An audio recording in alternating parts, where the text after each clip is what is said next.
Kuya, magawa mo ba yan? Uy, widescreen 13 Pro Max. Ano po nangyari po dito? Nanonood ako ng movie, biglang nawalang sa Hindi ka naman po nag-update. Parang kilala ko kayo. Kayo yung sa Facebook, di ba, si Cap? Hindi, kamukha ko lang.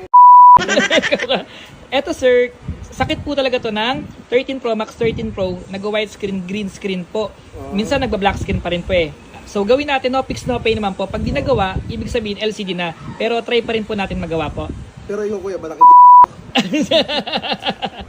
Sige po, gawin ko na po ha. Sige kuya. Sige po. Yun.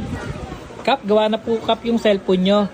Uy, thank you. Iwasan nyo lang Kap na mag-update ha. Sa mga nagtatanong ba, safe ba na mag-update? Update your own risk. Minsan kasi pag nag-update ka, may mga pumapangit po at may gumaganda. So update your own risk, lagi mga ka-repair ha. Pero Kap, yan po, meron niyang warranty sa amin, 1 month warranty po. Oo. Thank you.